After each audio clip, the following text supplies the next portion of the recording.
You call him the child? Did you call the child the word? It is my own business. You call him Okay, why don't you have the boss to say it right now again? Okay. Alright, that's what you say. Nobody dig into your A little kid just did, you dumb. That little kid, you call him the little child? What if he acts like one, he's gonna Are you about to hit him? You chase him here? He took my son's stuff. So that gives you the right to call the child 5-year-old and the N-word. If that's what he's gonna act That's like. what you're gonna call him. That's what he's gonna act like. You know, that's a hate speech. And you can be the that. I don't give a Huh. Okay, we'll see about that, what the internet has to say about you. Well, folks, fuck me running sideways and backwards. As the kids say, I'm starting to feel like our country might be fucking cooked. Ain't no way I just seen what I saw. The internet did not really send $700,000 to some bigoted bitch for calling a kid a slur. First of all, I am ashamed of how far we have fallen as a society. Instead of standing around watching, somebody should have been folding that bitch's clothes while she was still wearing them. I promise, folks, they are not the only ones that can crowdfund. I am pretty sure we can all spare some pocket change when it comes to punching Nazis. And yes, that is what they are. I'm pretty sure most of y'all saw that piece of shit on Piers Morgan. She said that shit proudly. I would once again like to remind you that if your grandpa fought in World War II and you still support the Trump regime, then Papaw would have stacked you like firewood. How do you think your great-great-grandkids are going to feel in 75 years when they're going through the attic and find your old MAGA hat and figure out you weren't one of the good guys? I'd say imagine that, but the way my morals are set up, couldn't be me. Anyways, y'all do me a favor. Keep the motherfucking boots out of your motherfucking mouth, and remember that the golden rule will always remain yeehaw fuck the law. I love y'all. See you down the line.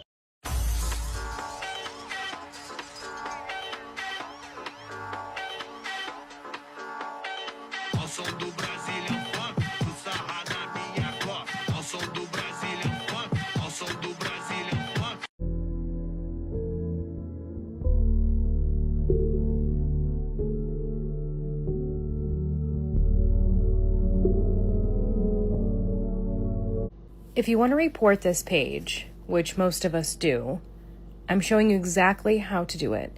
Because I went to the contact us and reported it like normal, and they said, no, you have to report it a specific way, with the drop down of selecting a reason and reporting a campaign.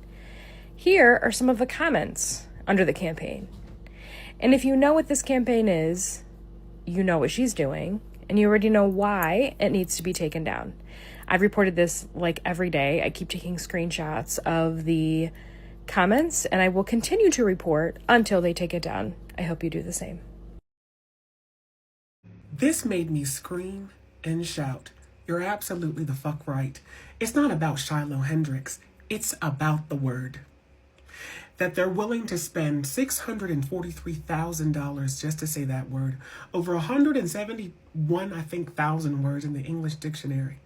Over 1 million, according to some linguists, but nigga's the one. That's the one that oppresses them so. The most least oppressed demographic on this planet are white Americans.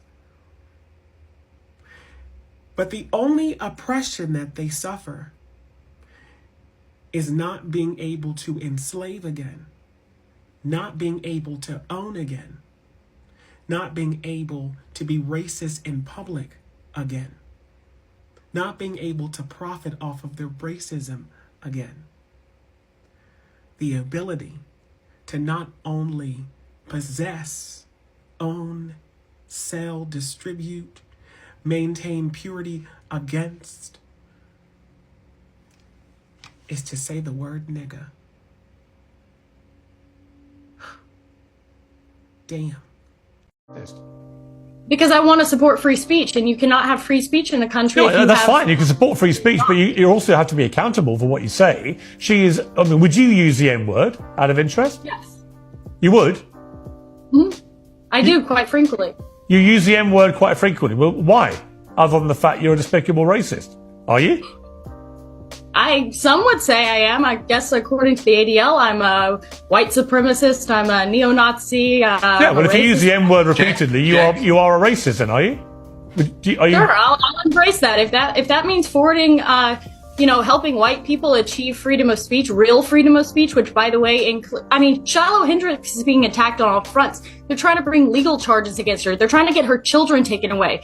So you were saying Carmelo Anthony, it doesn't matter. That's a different Sorry, but just to be thing. clear, you just said to me you use the N-word regularly.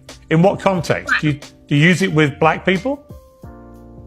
Yes, if it's appropriate. When would it be appropriate to use the N-word? People. When would it be appropriate? Anytime I feel like it. So you're an unashamed racist. Correct. Well, do you understand that makes you a despicable human being?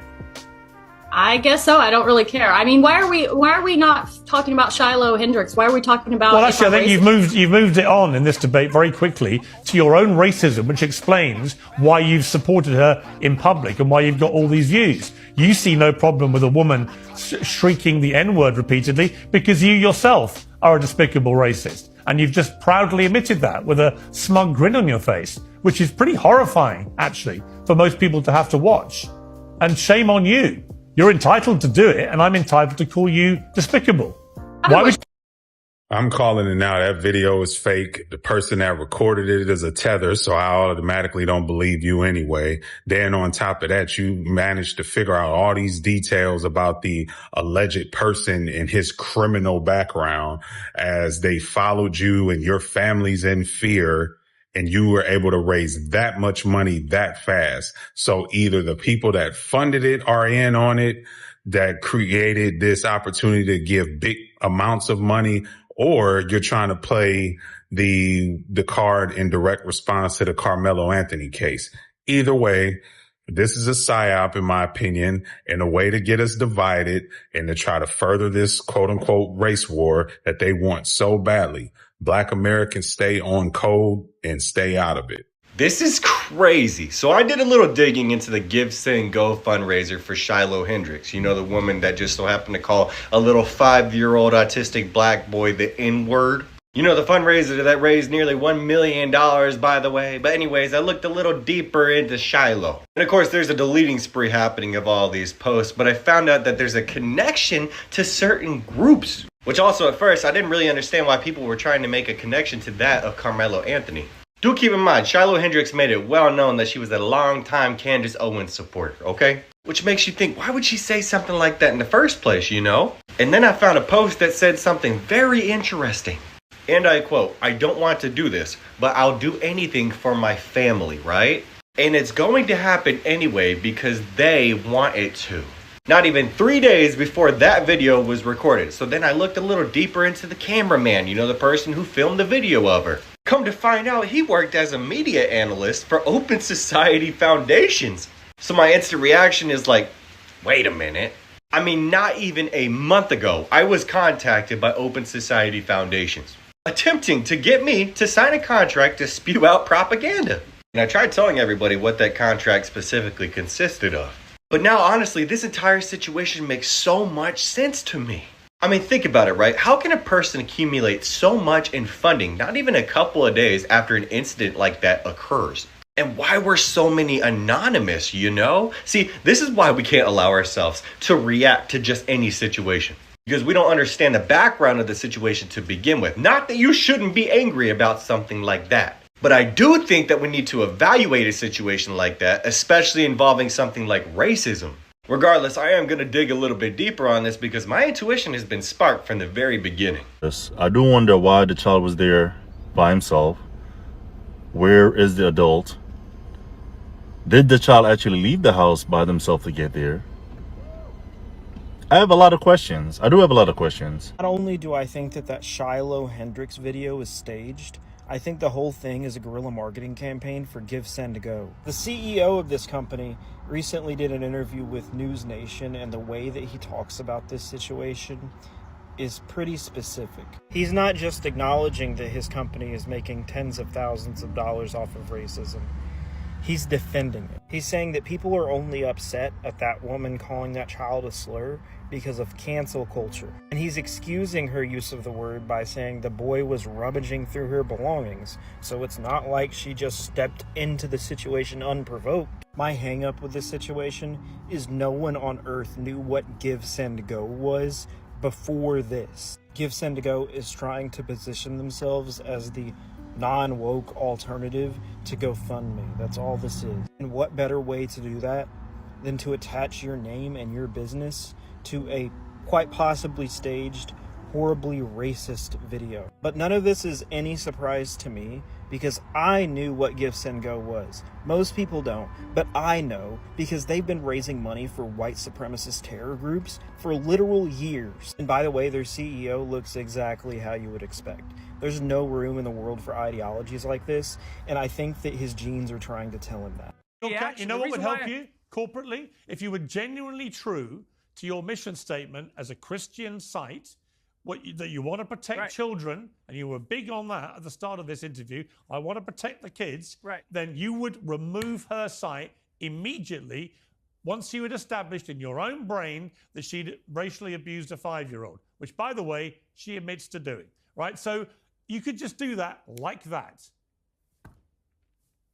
Yeah, no, we could do a lot of things, but in the country that we live in, there are certain fabric elements that make this America what it is, and they need to be defended. So is free just speech because one people of them? have upset feelings. Free speech? Free speech, freedom of expression. Really? And yet, how odd? Because, Mr. Wells, unless I'm mistaken, you have now removed the ability to comment and removed all the comments on this particular donation site, haven't you? Where's the free speech rights of those people who commented? Or are you just a hypocrite? No, well, recognize what free speech is. Free speech is a prohibition against the government enacting laws to prohibit your speech. You literally just made a speech talking about freedom of expression and free speech, but you have removed all the comments from here. Why are you suppressing and censoring people's right to free speech to comment on these sites? We have, as a private business, the right to operate our business the way that we want to. You have the right to suppress free business. speech. I don't dispute it. I'm just curious why you pretend to be this great defender of free speech when you're literally doing the opposite. No, what we saw very clearly in this situation was a campaign for Carmelo Anthony, and on the back of it, a campaign for Shiloh, and they were competing off of each other, and they were in a cycle of vitriolic tornado of sorts, and we said we need to put some calming effect on this by removing the back and forth element that's going on in this particular situation. It wouldn't necessarily have happened if these campaigns were completely independent, months, years apart from each other. But as a Christian, because I'm told that the GiveSendToGo site for Luigi Mangione, who we saw allegedly executing a healthcare boss in cold blood. I don't think there's much allegedly about it, but we'll let the process take its course. He's got nearly £1 million for his defence via your site. And, you know, it's sort of odd, isn't it? Is there not an inconsistency in your Christian position on this? That on the one hand, it shows your lack of understanding what Christian faith actually Let me ask you the question. On the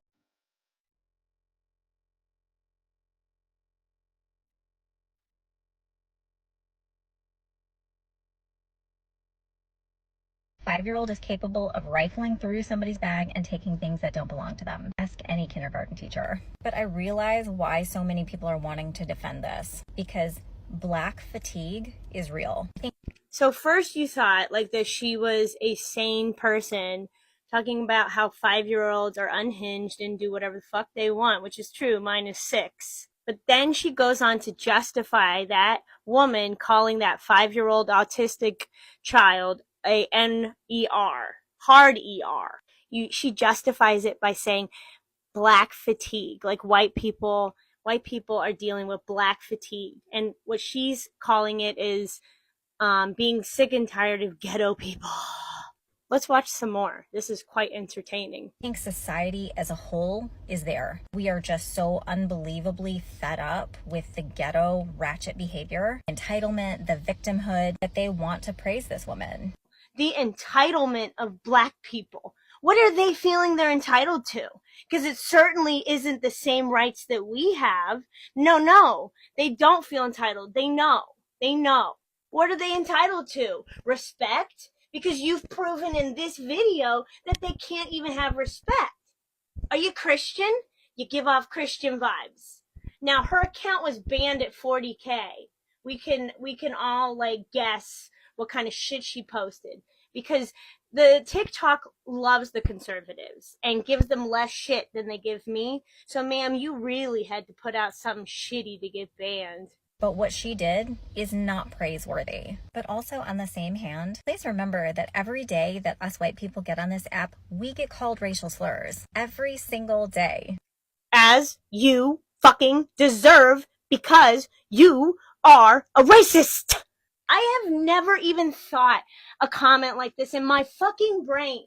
Okay, I love rap music. I love the rap community.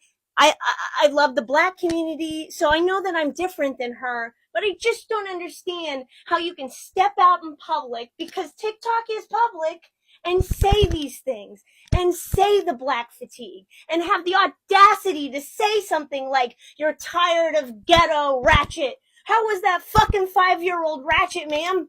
You can't fucking fight for it, and then take it back and be like, but he was a kid, so like, she was too much. Sorry, not sorry, but those kind of white people just trigger me because I don't understand the logic at all, and I never will. Ma'am, you made my entire day so much better. I was having a real shitty day, and this comment was just top notch. I am so experiencing white fatigue. I am so sick and tired of almost all of them, except for like a few. Like, I didn't know there was going to be so many people in my life that were like this woman. Not this commenter, the original video that's talking about black fatigue. I just, thank you. She'll be watching her back for the rest of her life. Yeah, because that's not thuggery, hidrattery, animalistic. This is why people have black fatigue. When you act...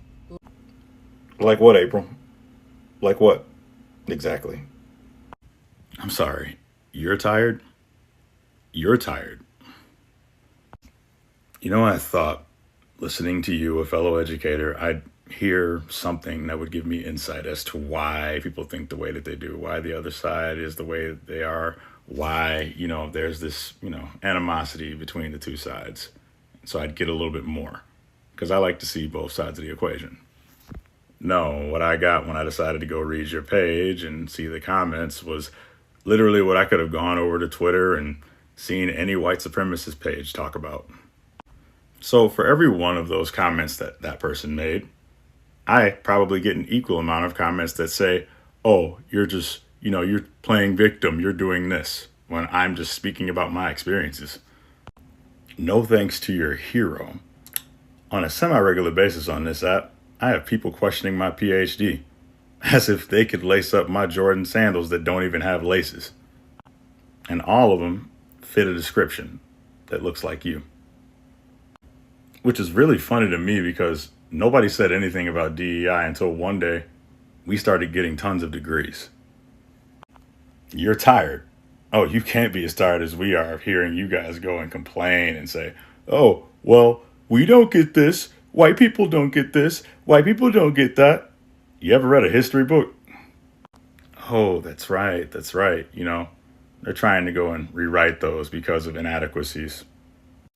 Well, we're tired of your behavior and you guys going and getting into fights on cruise ships. Well, we're kind of tired of some of you using schools as target practice, but hey, we can't all get what we want, right? Now, do I believe that she should end up in the next life? Absolutely not. However, I also understand what people will do to go and protect their children. You want some understanding? It has to go both ways, not just one. Also, people do need to recognize that like half of these people are actually bots and not actually real people. Not saying that person was, but a lot of these people who draw up this conflict on here aren't actual people. Who is we? I was looking that shit up, like, what the hell is this new hashtag coming out? And it looks like I got it, and a lot of people do. Aren't we all tired of the same fucking people looting fucking stores and mass looting and just getting away with it? Burning and looting and rioting every single time there's a decision made that doesn't go their way.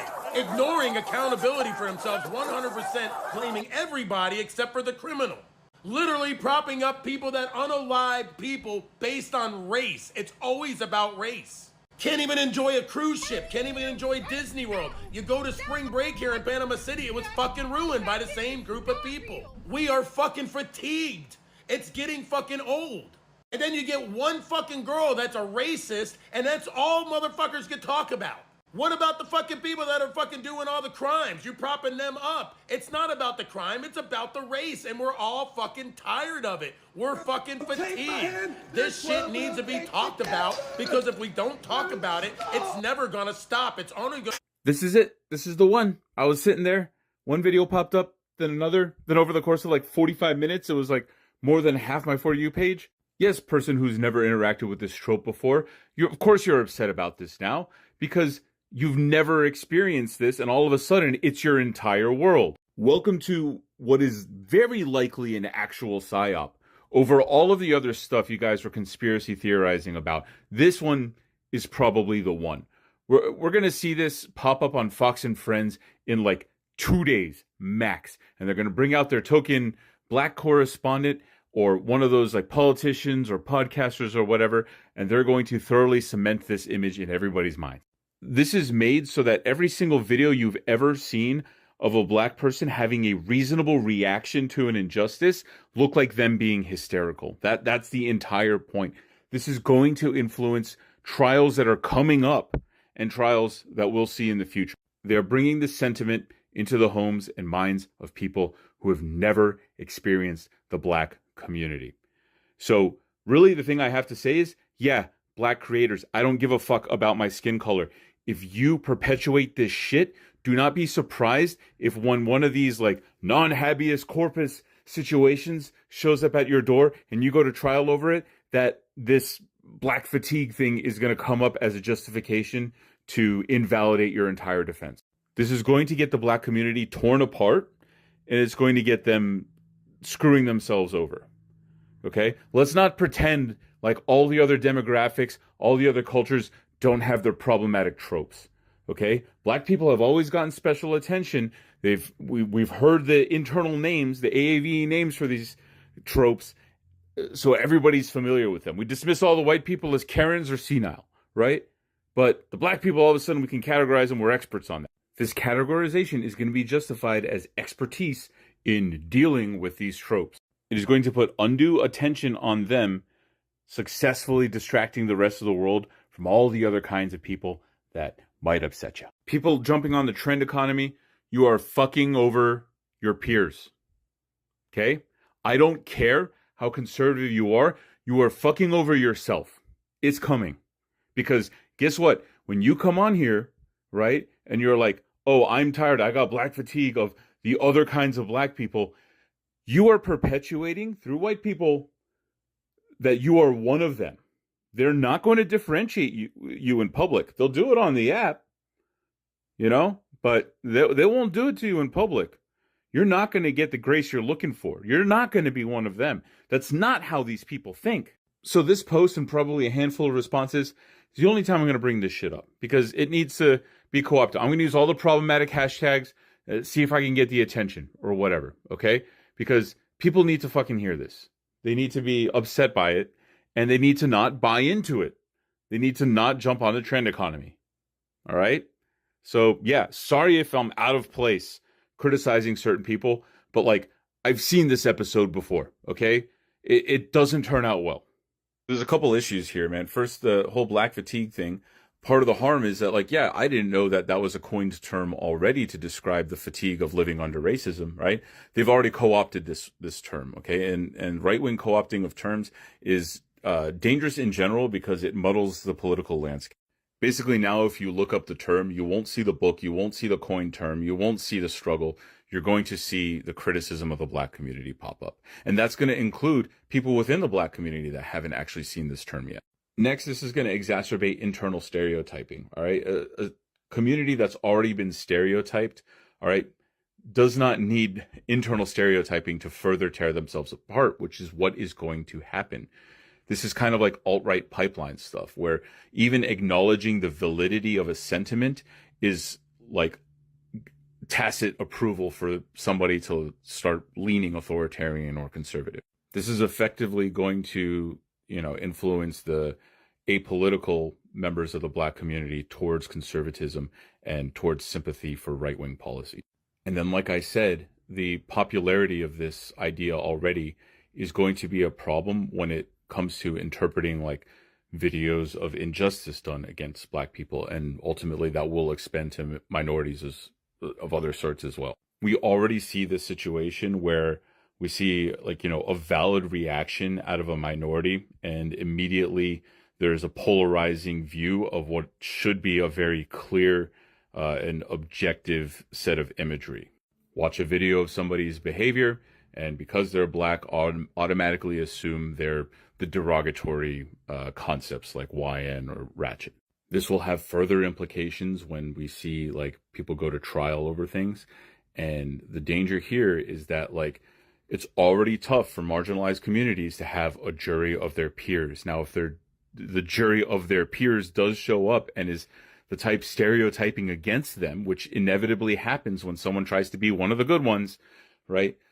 It's going to further marginalize the Black community. And a lot of these people aren't going to realize that they're doing it to themselves. And if they get in trouble themselves, they're going to suffer the same stereotyping that everybody else is doing against them. Overall, I think this is going to be very effective. And I just wanted to make my statement against, people who might be influenced to start agreeing with it. So a psyop is simply an objective to change people's mindsets around something, or influence immediate behavior, or change their perception, okay? Propaganda is one of the tools of them, but it's not exclusive to that. What solidifies this as a psyop, what distinguishes this, is everybody involved that is not Black understands the assignment. They are not organically just posting their disagreement with certain Black tropes, if you will. They are posting these things with the implicit understanding that it is generating resentment against Black people across all of U.S. population. They know this. They are deliberately creating an environment where you don't distinguish between the, problematic cultures or subcultures within the Black community and the greater Black community. They are also creating this situation where you do distinguish the problematic people within the Black community from the problematic people in the white community. Yes, psyops can develop organically, though very often they are coordinated and organized. 4chan has been a source for psyops against the Black community for years now, since the beginning of Paul, really. And it's really easy for propagandists to jump on this and even turn organic movements into psyops by nudging things in various directions, adding content, or influencing people to say certain things. The apparent decentralized nature of this entire phenomenon going on right now does not invalidate the overall effort, which is effectively a psyop. But again, the apparent decentralized nature of this does not invalidate that there is a common objective here, and you're going to see it more plainly when all these right-wing and conservative creators start showing up, when we start seeing the pundits talk about this real time. Organic or not, it will become their mission to push this the same way they pushed woke and DEI as terrible things instead of things that generate equity. Again, the objective is clear. Look to the comments too, because people post things to broaden the scope of what you're supposed to criticize and see as negative. Everyone is understanding the assignment. It's a psyop. You're learning so many important things, and I'm so proud of you. This is it. This is the one. I was sitting there. One video popped up, then another, then over. Ooh, this one's gonna be bad. So I'm stitching this video partially to help with visibility, but partially because this is definitely a thing. And this is gonna sting. I don't like this at all. Let's see if I can just get through these thoughts without any cuts, because I got shit to do. Yeah, so this is a heads up for anybody whose interactions with Black people are people who articulate their words like I do. That is not justification for you to feel the way that you feel and suddenly feel like you are correct. Black struggle is real, Black trauma is real, and it is not the responsibility of Black people to narrate and educate you on Black trauma and Black struggle. However, this is gonna taste so bad. There are people such as myself. I'm married to a white woman. I have a biracial child. And there are people who come into our proximity where they interact with people like me and think, oh, he's safe. He's one of the good ones. I understand the words he says, and he speaks clearly, and he's from the military. Like, this is where they're going to start drawing the lines. On the flip side, when my wife and I bought a house, we made a very, very distinct point to move to a non-white area because we wanted to develop and contribute to a sense of community and not be in an area where it forces assimilation for our family. And we're an interracial couple, so like visibility that we are a positive force and presence in the community is important. We also have unspoken rules. If there's ever a police interaction, I don't say a word. My wife steps in front of me before I have a chance to, because she just knows that it's much more likely that things are going to harm me. However, this is coming.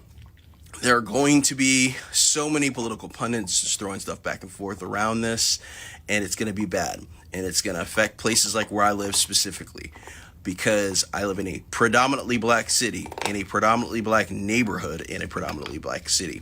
I'm in Baltimore, Maryland.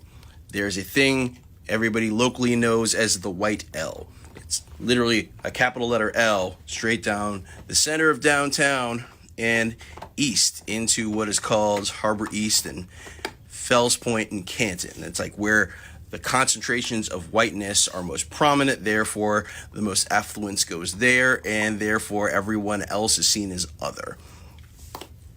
I live in one of those places that is historically a black underrepresented area that is financially downtrodden.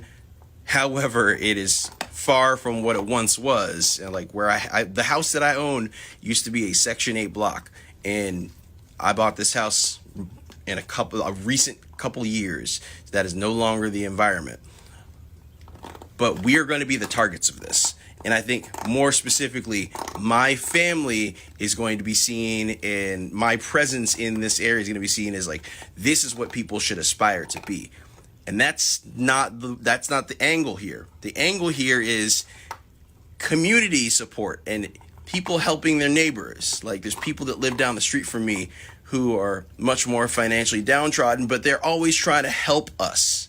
They want to see my son succeed and do well. They just like buy him clothes, and their kids play with my kid, and just like we have this sense of community because we are neighbors and we want to know each other's names. We want to help each other out and stuff like that. I am not viewing myself, and I don't want anybody to view me as an example of one of the good ones, but my entire life, especially in my childhood, was spent around people who saw me as their excuse to say this is what blackness should look like. And I want it to be said that I am going to be, and people like me are going to be waved around as an example of what you should aspire to be and why people in the hood need to do better and lift yourself up by your bootstraps and all that. I've seen this my whole life. And as soon as I started seeing this come down my feed, it's coming.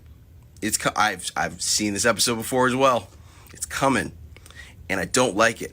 I've never told this story before. When I was in the Army, I was ending my time in the Army, my 8 years, as Obama was coming into prominence. So I remember I was driving part of my detachment from where our detachment was based to headquarters in Cumberland, Maryland, and we're in a 15-passenger van or a school bus. I don't remember. I was driving it, though.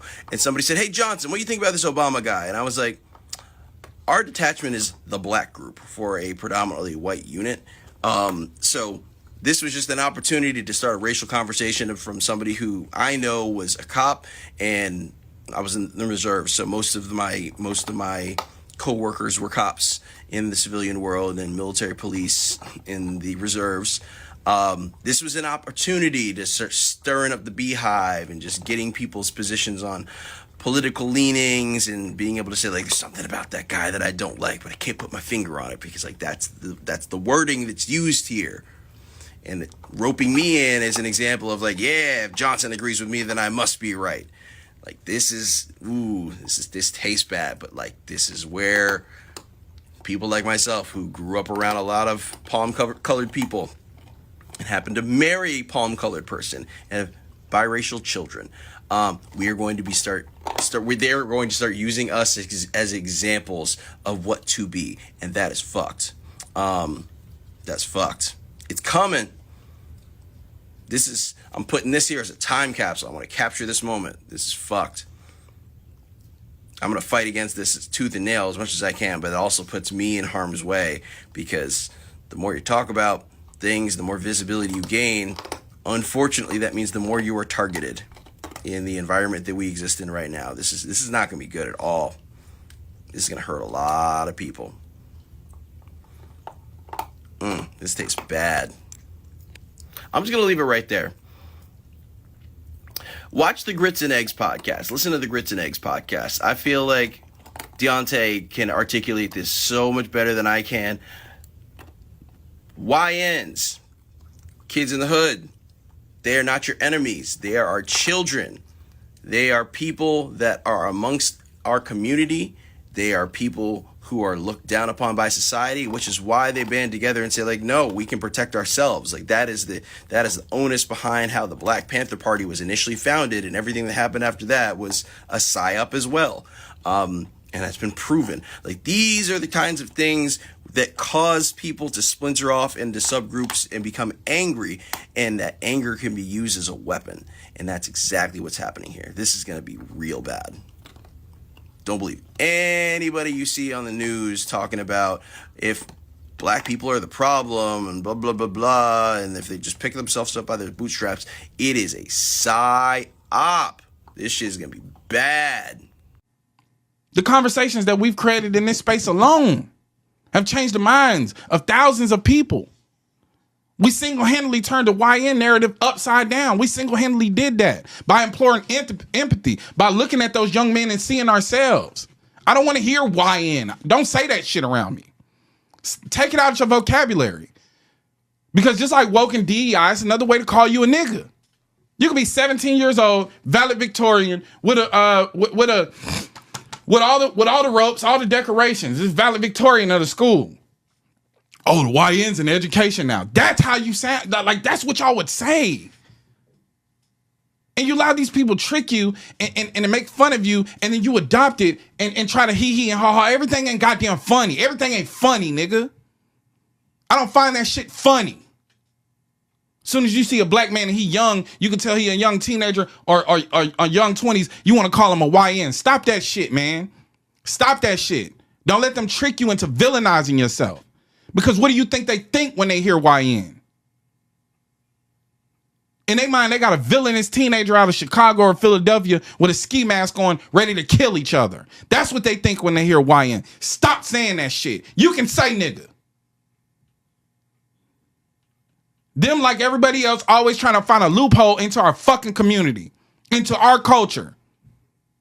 They got all this shit to say about niggas, but always trying to find a backdoor into our culture. It's always our culture up for the taking. You don't never hear about black people trying to appropriate nobody else's fucking culture.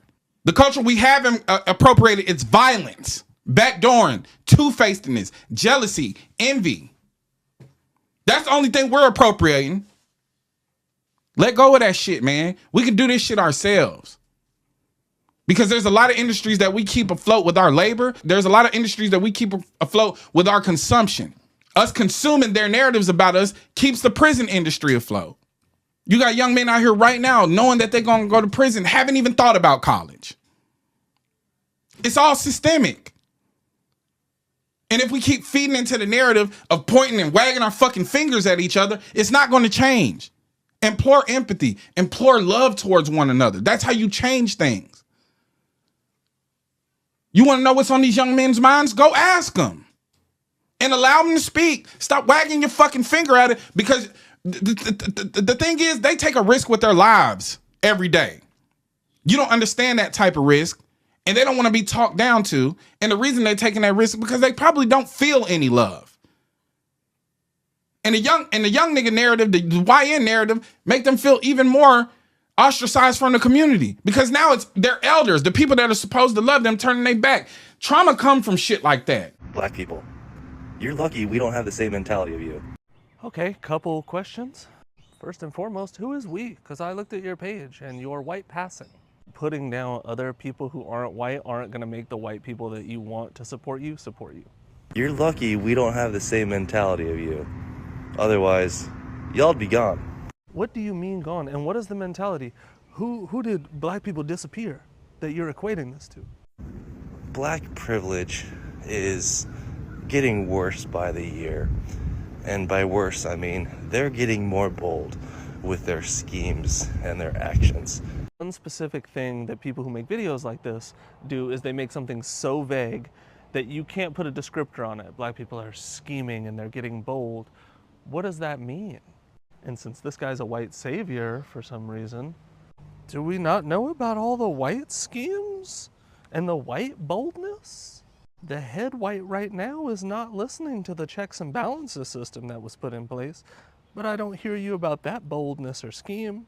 I can tell by your face that you're paid to work with your hands instead of your brain. Does that make sense to you? Shouts out to the CIA for the black fatigue thing they put on the internet. CIA is doing a hell of a job. DI didn't work because white women benefit from that. This black fatigue is not gonna work because as a truck driver, I got white fatigue.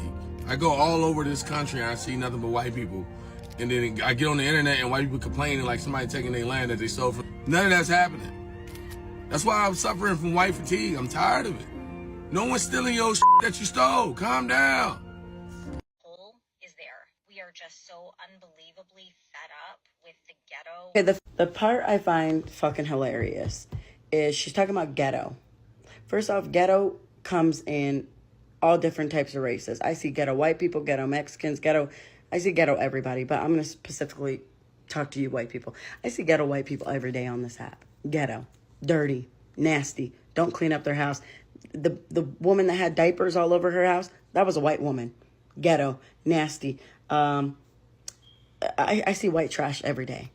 Mind you, I live in a prominently white area in America, okay?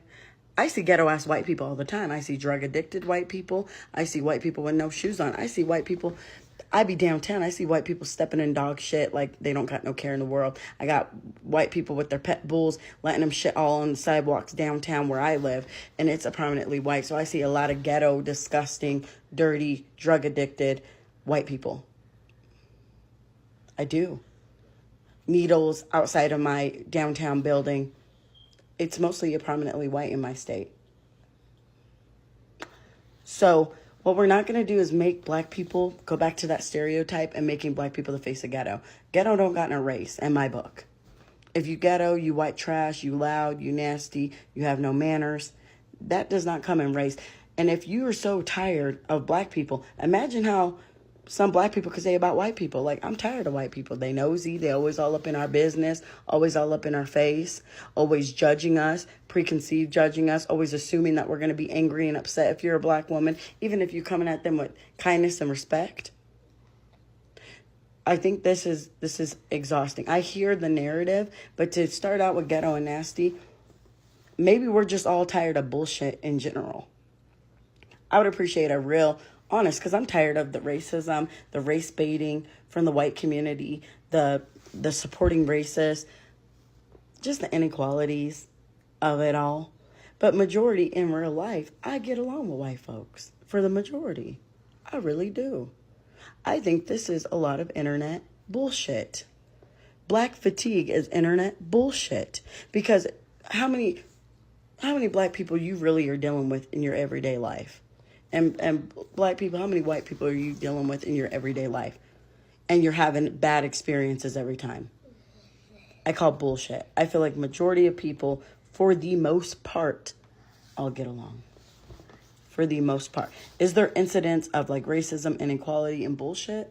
Yes. My parents just went through something at a local Walmart, and my dad had to address this man and tell him not to get in my mother's face or disrespect my mom, or he's going to kick his ass. And that was white trash ghetto-ness to my parents. Because my parents are very much well-to-do in our city. You know, so I take that offensively. I really do. Because I think ghetto comes in every race. if we're going to talk about being ghetto. And if anything, you guys should be mad at the media because the media is pushing the music. The average black person is not in control of what music gets played, what gets played on the TV screen or anything. And if anything, you should feel bad for the black community because they're pushing it down our children's throats before yours. If that ain't systemic racism, I don't know what is. When like a literal system is still trying to ruin black people and black Americans to this day, just like they put crack cocaine in our communities. Read your book. Read a book. Educate yourself. Then you'll probably understand why the black community is in shambles like it is today. And that every time black people try to pick themselves up and figure it out, somebody comes and fucks it up for us. So let's stop playing those games. And black people still continue to be successful, still continue to hold each other accountable. But I feel like for the most part, in everyday life, black people do. We do. Just because they ain't televised. Okay, Karen, you don't have black fatigue. What you've got is the privilege of never having to truly reckon with the consequences of a system that was built for you. A system that continues to uphold your comfort while actively suppressing black lives, black joy, and black humanity. And the fact that you're even calling it fatigue shows how far removed from reality that you are. Because black people have been exhausted from the moment that they were brought to this country, yet somehow it's your fatigue that's trending. So instead of complaining about how tired you are, maybe take a hard look at the systems in place that have been designed to make sure that you, as a white woman, never get tired of being comfortable. And once you start to answer the question, how does me being white affect this situation, you'll see the real issue isn't fatigue. It's your refusal to face the truth about the world you've benefited from. So educate yourself before you keep pretending you're the one who's tired. So you're going to stop listening to black people because you have black fatigue. Tell me, what black people were you listening to? Was it like a lot of them or like specific ones? Because when I think of listening, I think of incorporating what you heard into how you move and behave in the world. You're changing your life to incorporate other people's lived realities and how you behave affects them. So what black people were you listening to? And what exactly was the event that caused it? What was the straw that broke the camel's back? Was it when some lady said the N-word in public to a child and got rich off of it, and people came after that lady and you felt bad for that? Or was it when the cop killed a child, someone's child, and something happened? Or was it like what victim event made you have black fatigue? They've already found a replacement for DEI. I mentioned this a few months ago, but the conversation of DEI is going to come to a close. That is not going to work anymore. Now the new talking point, the new buzzword, the new buzz phrase is black fatigue. Oh yes, black fatigue. That's what they're going to do. They're going to try and soften this blow of we don't want to be around black people. You see, the trad wife lady, Shiloh Hendrix, these are people who test the waters. These type of people, these figures are brought to the forefront, all right? They are brought front and center in order to get us upset, get us talking, and create a bit of controversy. It's also the nationalists, the extremists, whoever you want to put in that movement. It's also they can come around and start the conversation of us being a problem. And they never start out by overtly saying we are sick of black people. They never start out by overtly saying we are sick of black people. What they do is they start with these soft buzz words. Black fatigue. Aren't you just tired of feeling like black people are blaming white people for all of their problems? Aren't you just tired of feeling like everything in here is catered to black people just to make them feel better about everything? This is the rebrand, okay? This is the new way that they're going to push the same type of messages that they pushed when they were talking about DEI being a problem, when they were talking about wokeism being a problem. But I think it's time for us to get ahead of these. It's time for us to call them out in the beginning so that they never gain the momentum that they've gained in the past. So get ready. Your FYPs are going to fill up with all of these people talking about black fatigue. And we know that is for a reason. So you're tired of our actions. You're tired of us talking about it. You're tired of the black victimhood. You are so fatigued by the black community, but you won't leave us alone. That's my big question to all of the people who are on this app talking about they have black fatigue. If you are so worn out, why don't you leave us alone? You guys spend a lot of time telling us to stay out of your areas, stay out of your communities. You know, you tell us if we don't like what's going on in this country, maybe we should go somewhere else. And when we decide to leave it to you, when we decide to step back and just go about our business with our own communities, you still insert yourselves into every aspect of our life. You come to us saying that you are upset about whatever you're upset about. Prime example, what about those neo-Yazis? Those neo-Yazis that showed up in Ohio, specifically to go and provoke a black community. Were any of those people trolling in their neighborhoods? Were any of those people running around in their neighborhoods looking for a problem? If you don't want to get that serious, let's just keep it in the media. Keep it in entertainment. Whenever we create a movie that's meant for us, whenever we have an event that is meant for us, you guys are always the first one to complain. You could easily just not watch. You could easily just not paying attention, but you choose to insert yourself into it. Then you come back around and start talking about feeling black fatigue.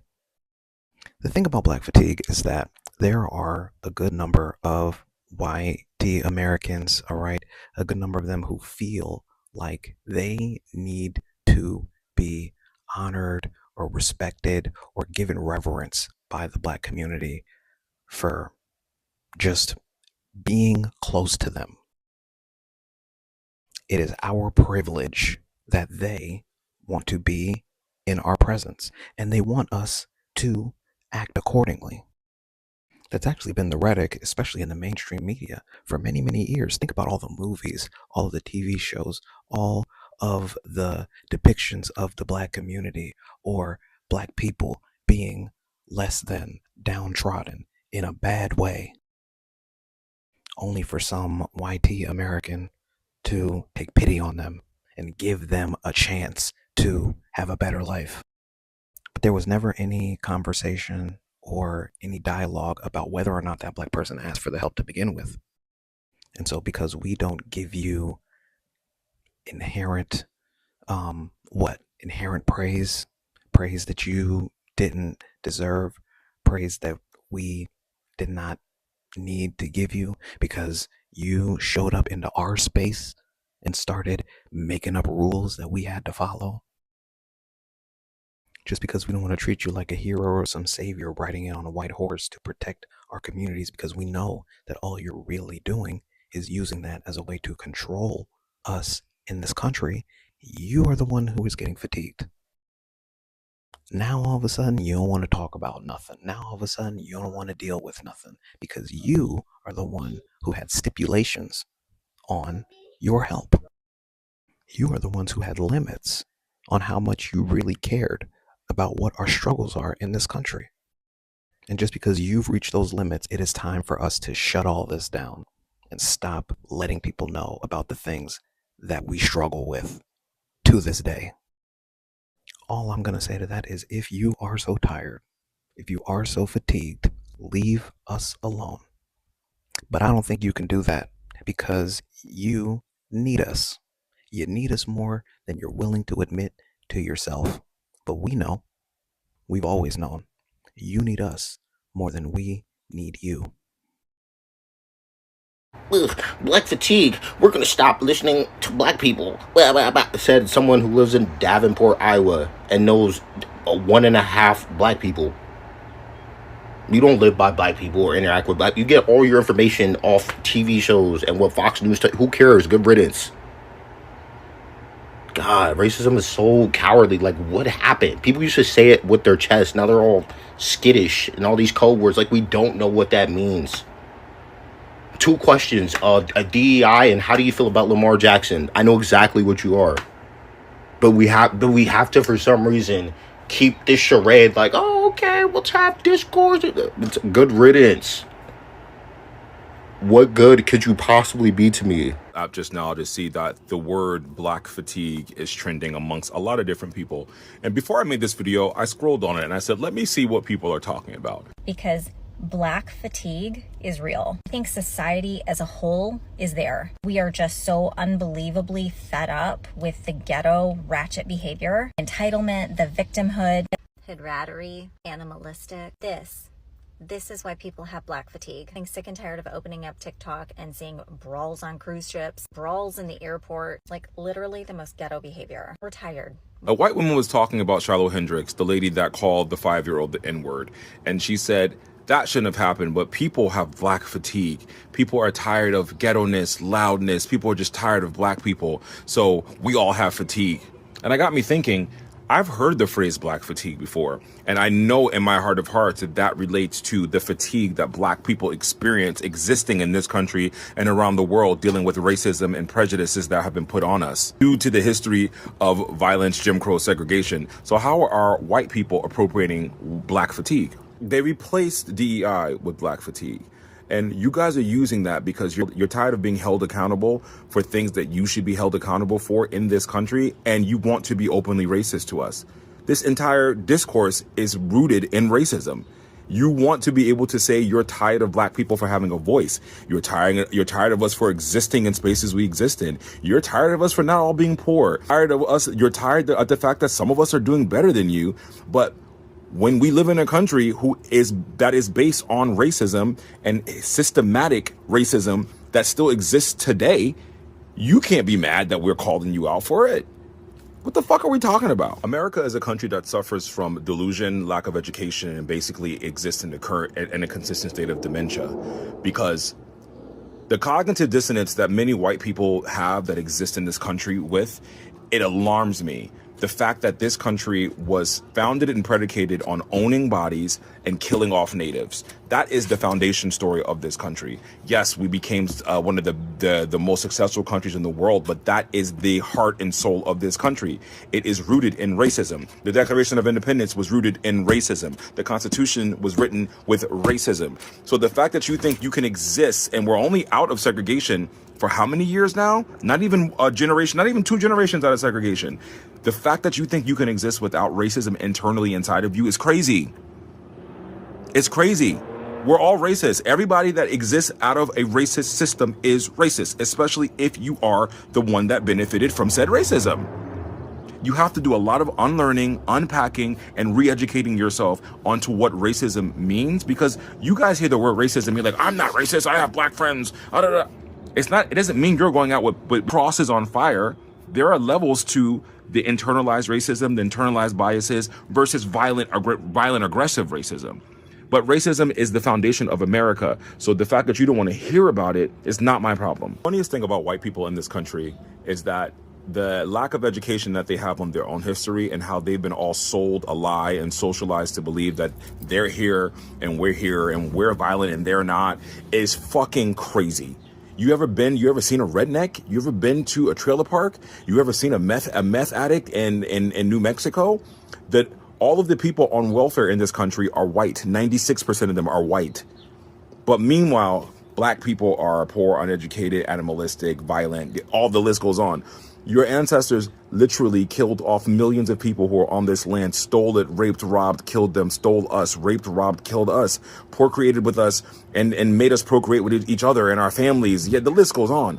The only people who are sick with animalistic practices are you and your ancestors. Upon further review, after seeing 5 or 6 black people make this black fatigue video, it got me thinking into the respectability politics of this type of video they're making, because not only are they generalizing the actions of all black people and lumping us into one group, you are policing the actions of people per the standardized or acceptable behavior that white people are saying that we should have.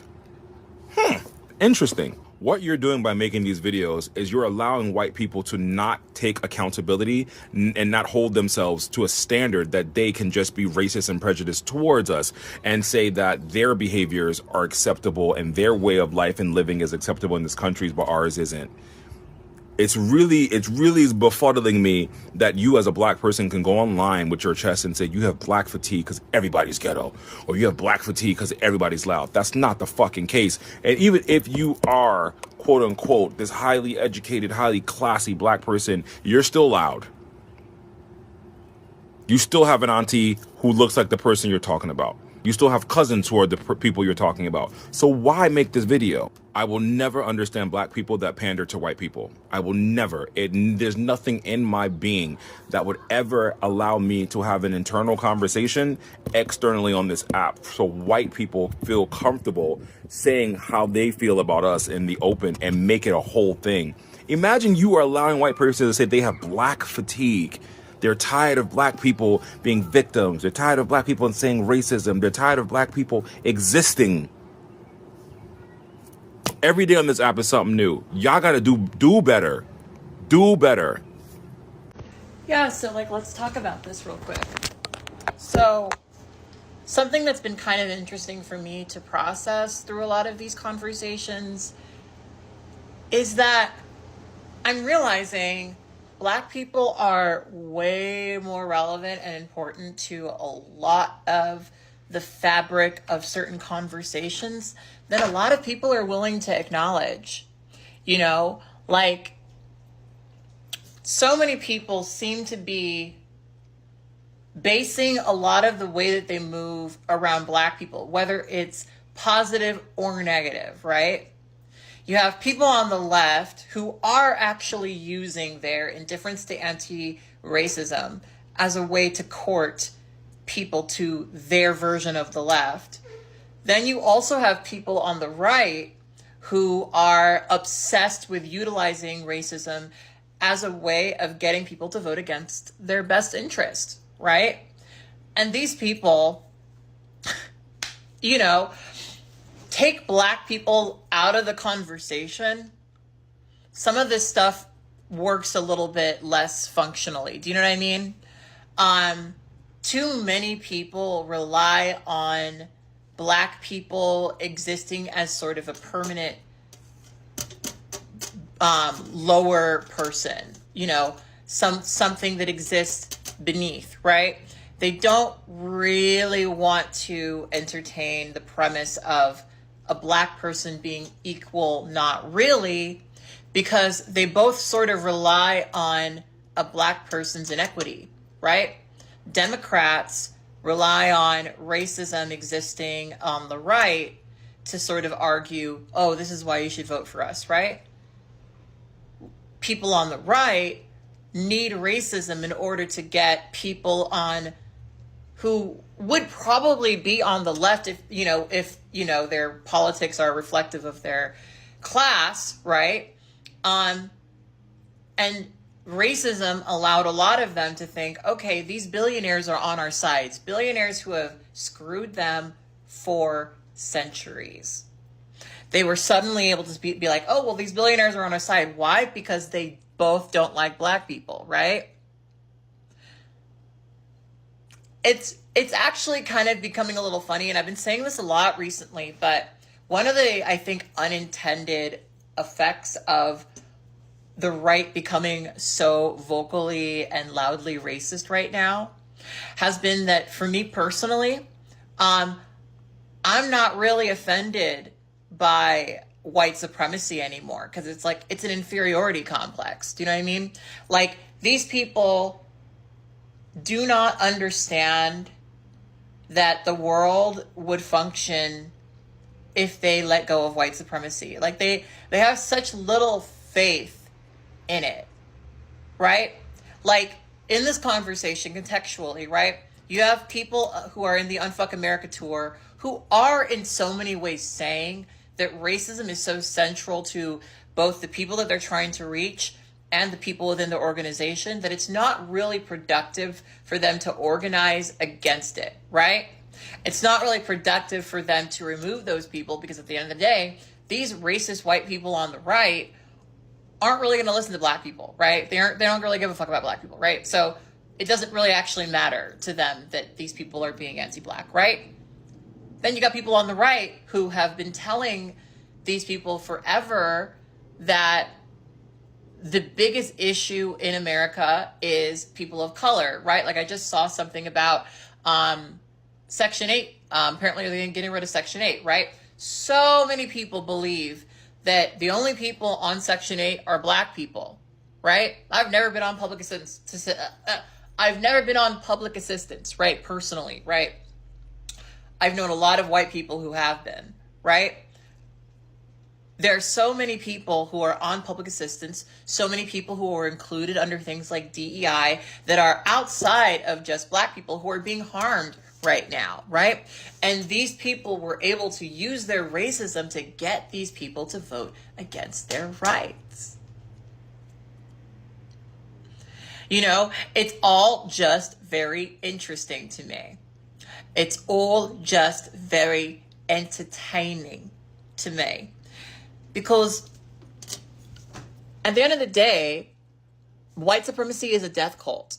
And these people are holding on to it desperately because it's like one of their only main sources of power. That's really what it comes down to, right? A lot of white people have such a small vision of what the future could be that they genuinely cannot figure out what the world would look like without white supremacy. So much to the point where they are willing to let it thrive purely so they can continue having the conversations they're having. Like, really. You know, get somebody else to do it. You know, that's how I'm feeling at this point. So here's the conclusion to the essay. I'm going to reread the last paragraph so you can catch up with it. So here's what I'm saying. I'll leave you with this foreboding. In 30 to 40 years, that dominance over the other will be irrevocably pried from the collective grasp of those considered white. Due to immigration, migration, higher so-called minority birth rate-driven demographic change. At that time, it will be at first a simple math reality, but social and political power will have long been growing in society among non-whites before that event horizon. And shortly after that, power levels among whites and non-whites will catch up substantially because of this math. At that point, the white identity, if it still requires dominance over the other to distinguish and sustain itself as a subconscious benefit in the minds of those who consider themselves as such, the existential, everyday reality of population parity in terms of attitude, expectation, political, and social impact that those considered other will have in a guaranteed and continuing way on white lives in avenues that whites use to be exclusively and absently able to control and sip from, will create an incurable cognitive dissonance of an identity crisis. See, whereas in the past, when their identity was threatened by numbers or achievements or the attitude of the other, they were able to force the offenders back to where their comfort and central identity dictated they belong. And they say back to where the white comfort and the white central identity dictated they belong, via various means, up to and including physical violence and subjugation. At this point, they will realize that potent, reliable tool has been forever taken from them. That age-old cubbyhole of a power pyramid they considered at a subconscious level to be essential will be obliterated. And it has started already. Unless those considered white redefine for themselves before that point what white means without the power dynamic of ages past and at its founding, this identity will fail in every sense of the word. The cognitive dissonance mentioned earlier, that an unprepared population will suffer, will create many strong social and even physical disruptions and upheavals that for the first time will not be met by acquiescence, capitulation, and cowing under. They will be met by firm, unsympathetic, insistent resistance from the new plural majority. These last-minute tantrums are destined to fail. What will you do then? I hope you get right with the future and embrace it fully. Ride or die.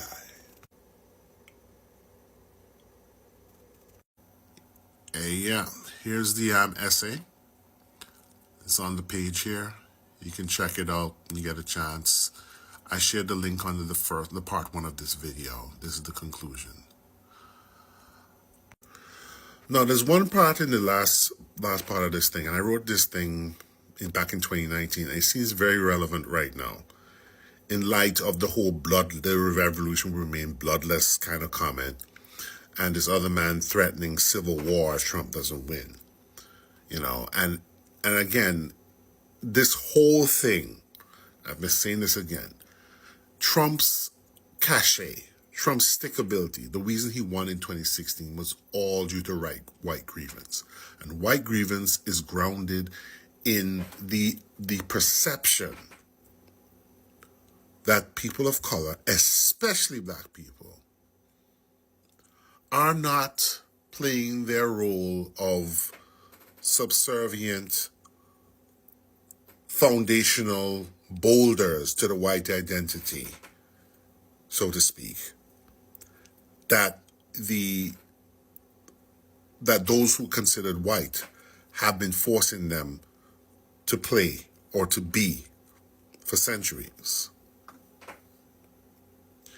And when I say that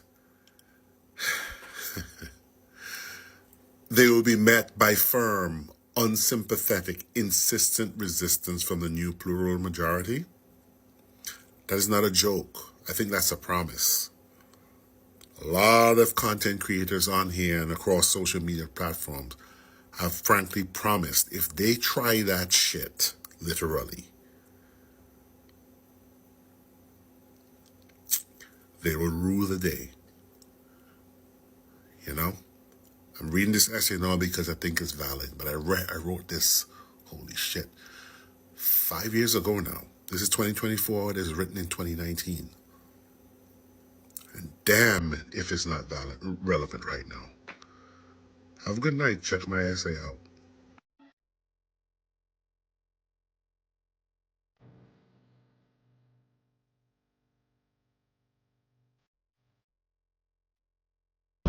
Y'all called me off of my Honolulu birthday vacation weekend to talk about black fatigue. Let me tell you what's going on. With this push on black fatigue, we should all be upset with the ratchet people who make black people look bad. Let me tell you how dangerous this is. This is the same narrative that they pushed about the bad illegal immigrants. And you notice they're just scooping up anybody on the street with brown skin. This is the same thing they're doing with black people right now with this narrative. Aren't you sick of the ratchet people too? No, we're not. Leave them alone. No, we're not. Leave them alone. Because the truth is, you guys still call Barack Obama a thug and a gangster because he played basketball while he was president. The same way they cannot distinguish illegal from legal, they're just going to start scooping up people and see what happens. They're pushing this narrative so that you can feel comfortable when they start doing with black people in black communities. This narrative about black fatigue is a setup. Do not jump on this bandwagon. Do not fall for this narrative. Do not fall for this. It's dangerous. It's dangerous. So I wanted to do a quick book review on Black Fatigue by Mary Frances Winters. She has a few books that I've been interested in reading, but this is the first one that I actually listened to on audiobook, and I have a few perspectives on it. The first one is coming from the perspective of a mixed black man who is trying to get into this work more and more often, and this book taught me a lot about how to describe the feelings of being fatigued by racism and by the work in DEI and anti-racism that I do, and this helped describe that perspective really well.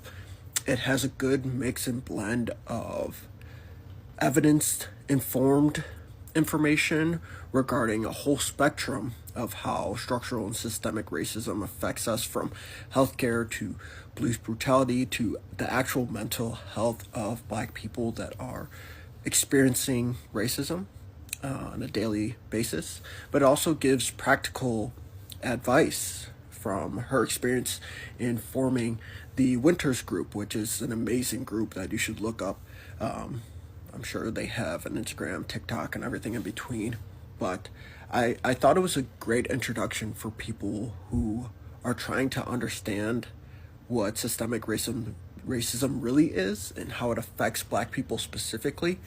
I loved it. I thought this book was great. It's definitely a good first read for a lot of people that need more data, but also need more perspective from somebody who's been doing this work and has a very close connection to it as well. So overall, great book, great read, especially for first-time readers who are getting into anti-racism and DEIB.